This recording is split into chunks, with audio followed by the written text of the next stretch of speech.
Welcome to EPISD's Digital Discoveries, exploring the world of education technology in the El Paso Independent School District.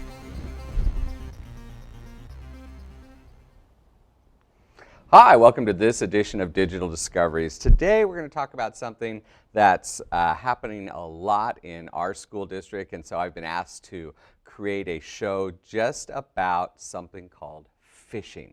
And when we're saying phishing, it's with a PH, not an F. And so we're not talking about going fishing like we're going to go catch some bass up at Elephant Butte Lake. What we're talking about is phishing scams that people are trying to do with usually through your email in our school district. And so this whole show today is about phishing scams, how to detect them, what to do about them, and just some ways to get around it, because there's some really clever little phishing scams going on. And usually when that happens, back in our technology department offices, we get calls from our teachers, usually our teachers, asking, hey, is this real? We got this weird goofy email, is it really real? And so this actually, phishing is actually a smaller topic in a much larger topic about cybersecurity and how to keep your information safe online.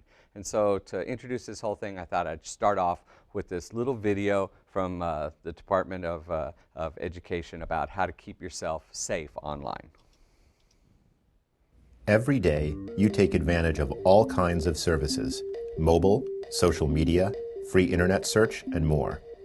When you use these services, you're sharing information about yourself with friends, with businesses, while you're out and about, while you're at home. That information is shared and sold within businesses, with their affiliates, with ad networks. So on a typical day, you might shop at a store and use a loyalty card to take advantage of a sale. And your shopping habits may be shared or sold. You might need to fill a prescription, and your prescription history may be shared or sold. You might use a daily coupon app to get a deal at a nearby restaurant, and your location information may be shared or sold. You might visit a news site where you notice an ad for your favorite brand of shoes. It's an online sale, this weekend only, so you buy a pair. And the articles you read and your shoe preferences may be shared or sold. You might log into a social network and see that your friends are filling out an All About Me quiz. You get the quiz app and share your answers, and your quiz responses and profile information may be shared or sold. A regular day.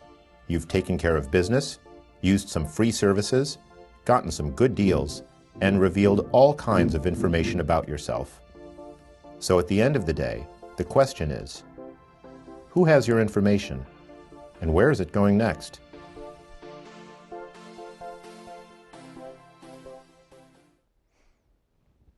So that's kind of scary if you think about it. You think, man, everything I do online and everything I do with my cell phone, somebody's watching, or it's all actually going into some database. And that's actually true, but that's actually been going on for years and years and years, even before the rise of mobile devices or computers. When you would go to a store, and you had one like a little card that would give you a discount. They gave you those cards so they could kind of track what you were doing, what kind of purchases you were making. And so there's lots of different ways to get your information. So the first reaction most people would have is, wow, I can't believe I'm getting so much information out. But it's true. Every time you're handing over a credit card or anytime you're going online, there's some database grabbing that information. So for instance, if you've probably been surfing the internet and you notice that the ads to the sites that you go to, the ads all have something to do with what you're interested in.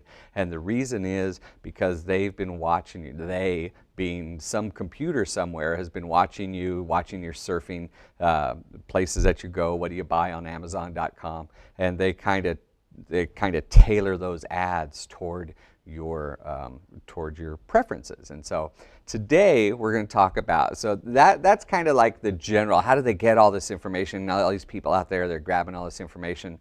And so when you get this information, what do they do with it? Well, in most cases, it's kind of benign. They're just wanting, some company is trying to get you to buy something, or somebody is trying to just looking at your surfing history. But sometimes it's not so benign. There's somebody that's grabbed that information out there, and they're trying to get into your credit cards, or they're trying to get into your financial information, and that is what's called phishing. And so we have some examples of phishing, and this is the first one that's up here. And actually, so what phishing is, just before we get started, phishing is when some organization or group of people are trying to get information from you by usually sending you an email. So they're trying to get some weird information. Usually it's some credit card information about you, or some passwords or something like that.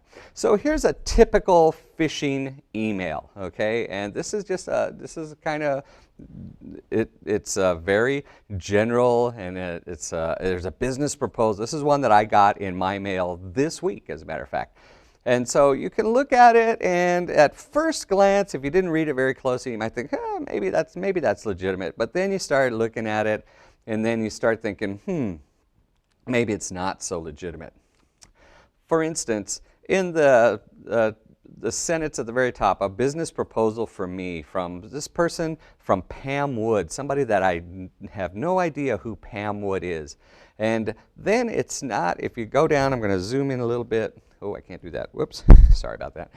If you look at the people that it's going to, it says undisclosed recipients. Who are these undisclosed recipients? I don't know who these are. I guess I'm an undisclosed recipient. So that means this email was sent out to millions and millions of people. That's what that really means. And then it's got something.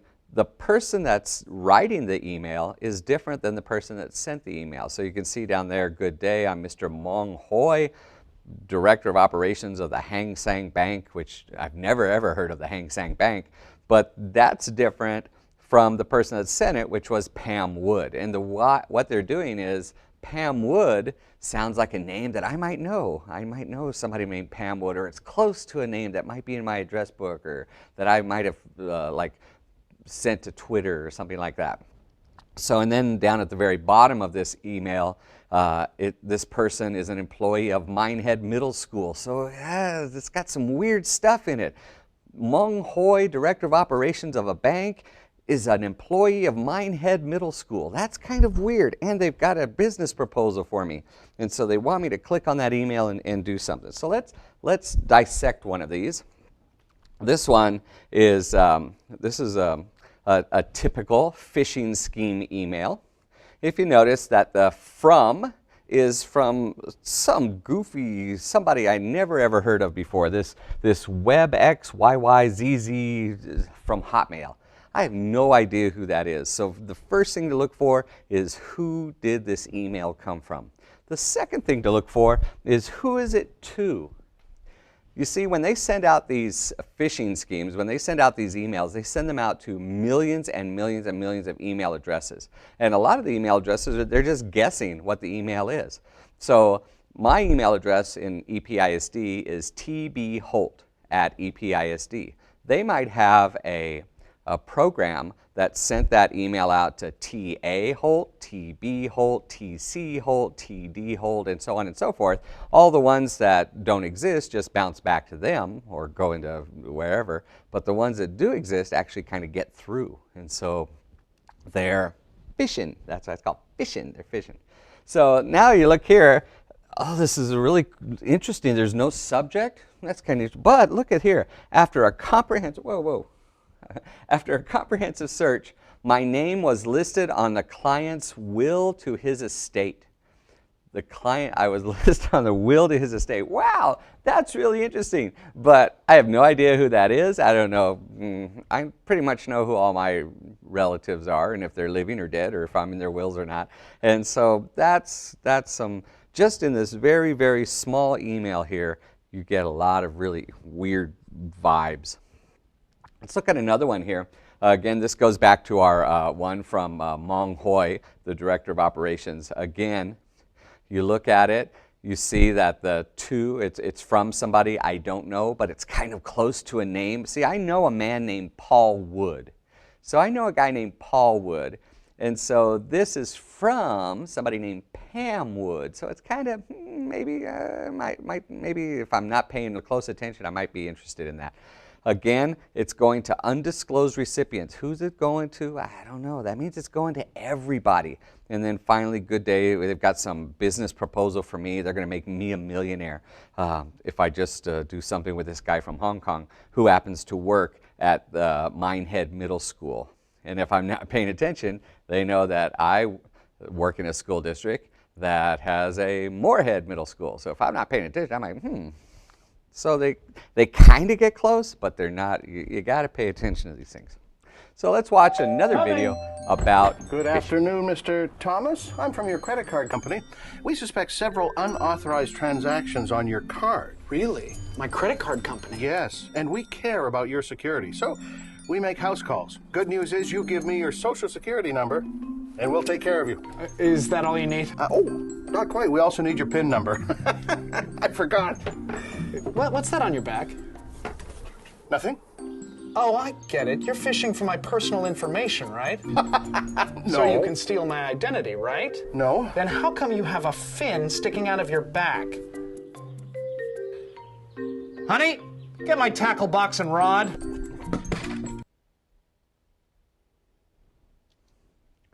So be very wary of any kind of email that asks for information from you as well. So here's an interesting one. This is a typical phishing type thing. A request for urgent business relationship. One of the great tip-offs to a phishing type email is that the language is not quite correct. And if you read through, we're all educators, and so we should know if the grammatical sentence structure is correct, and most of these aren't. So this typical one here is like, first I must solicit your strictest confidence in this transaction. This is by virtue of its nature as being utterly confidential and top secret. I am sure I have confidence of your ability and reliability to prosecute a transaction of this great magnitude involving a pending transaction requiring maximum confidence. So you can see just in that first paragraph, there's all kinds of grammatical errors. That's another tip-off that this is some kind of phishing scheme. This is some kind of not so kosher kind of thing here. So be very wary, especially if something's coming from another country. Sometimes they'll make it look like it's a legitimate email. They'll put the logo of the company that's involved with it on there. In this case, this is an eBay. And the reason they do that is what they send out emails with these company logos on it to places where they know there are millions and millions of subscribers. So they know that there's a lot of people on eBay. And it says here, dear eBay member. Now, I know that this is wrong for me because I'm not an eBay member. So since I'm not an eBay member, I know automatically that this is correct. But you can see there that there's, it says to resolve this problem, please visit the link below and enter your account information. So they kind of say, you know, you got a problem with your account. And it looks kind of official, and and it says, we regret to inform you that your eBay account could be suspended if you don't re-update your account information. Well, there's no such word as re-update. And so eBay really wouldn't be sending out an email like this. What would happen instead is the next time you go on to eBay and you log in with your own password, they would tell you if there's something wrong with your account. They would not be sending you an email about your account. So what are some phrases to look for? What are some things to look for? Look for emails that say things like your account will be suspended. If you don't do something within 48 hours, your account's going to be suspended, whatever the account is. Click the link to gain. There's some link in there that says if you click here, it'll gain access to your account. Never ever click on those links to gain access to your account because they never ever go to the place that you think that they're going to. And they might ask you to verify your account. Come to this website and verify your account. when you're verifying your account, they're asking for your login, they're asking for your password. If you're not careful, you're going to enter your password. A lot of us use the same password in a lot of different websites, or a lot of different places. And so once you give away that one password, you're giving it away for all the places that you have that same password. Another phrase, some more phrases that you need to be careful about. I have a business proposal for you. You have won the lottery. If it's addressed to dear customer, no business in their right mind would address something to dear customer. So, you know, a lot of people will say, well, I'm a customer of eBay, or I'm a customer. That's never ever the case. And then it might say, confirm your account. In our school district, people have been receiving a lot of emails that say, your account is full. You're receiving an account, and it says, if you don't do something about your full account, we're going to close it down. Well, that's never the case in our school district. You're never going to have it. It'll take a long time to fill up your email account. And so if someone's asking you and it looks like it's coming from the department here in EPISD, it's not. It's not coming from it. So here's another phishing movie. I think the blouse is more your type. Really? Mm-hmm. But before you try it on, I need to update some account information. Just need to verify your credit card numbers. My credit cards? Uh-huh. And a password or two. Won't take a second. Something smells a little fishy around here. What makes you say that? Looks like he's fishing for your personal information. So he can steal your identity. You know that's insulting. I was trying to help. Would you look at that? What? I thought you characters only did your dirty work over the internet. Well, we do. I mean that we, with the... Gotta go!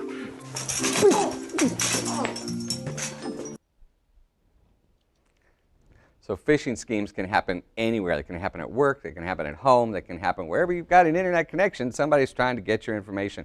You've got to be smarter than the phishers out there. So what do you need to do?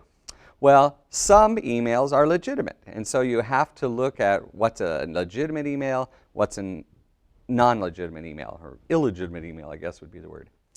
In this case, this is an email that I got from Chase, and notice a couple of things. Up at the very top, it says, Dear Tim Holt. So they're addressing it directly to me. They don't say, Dear Customer. They don't say, Dear Undisclosed User. They're addressing it directly to me. They also will say something about, this is about your account which ends in a specific number. So my account ends in 6750. Okay, so that's another way to know that it's a legitimate thing.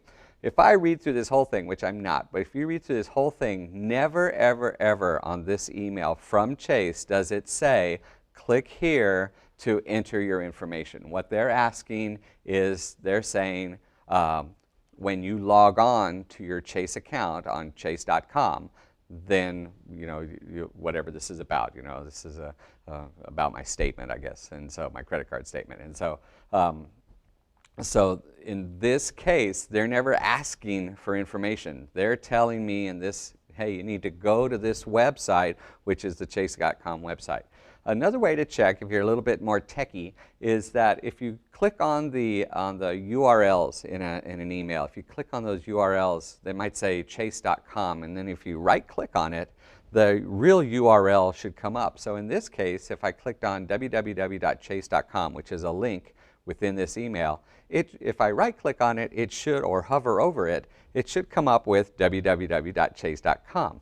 If you hover over it and another URL comes up, then that's another red flag that you're going to a wrong place. So look for legitimate emails. Will tell you to go to a website, log on to your account. And so you should already know how to do that. They're never going to ask you for your password. They're never going to ask you for your login, your username, something like that. So you notice in my Chase one right here, they're not asking me for my password. They're not asking me for my username. They're saying, hey, you know, if you want to see your account, go to our website and log in. This is the last video. Sorry about that. I'm here to help. You are? Absolutely. Your bank account information needs to be updated to be sure that it's not compromised. Compromised? How? I need your password, and I need it now. My password. My bank has my password. Something here doesn't seem right. What? I can't quite put my finger on it. Trust issues, huh? You know, once we figure this whole thing out, maybe we could grab a cup of coffee. If you give me your credit card number, I could even order something for us right now. Hey, whoa. Are you fishing for information? This isn't what it looks like. Easy on the fin. OnGuardOnline.gov has tips to help you guard against internet fraud, to secure your computer, and protect your personal information.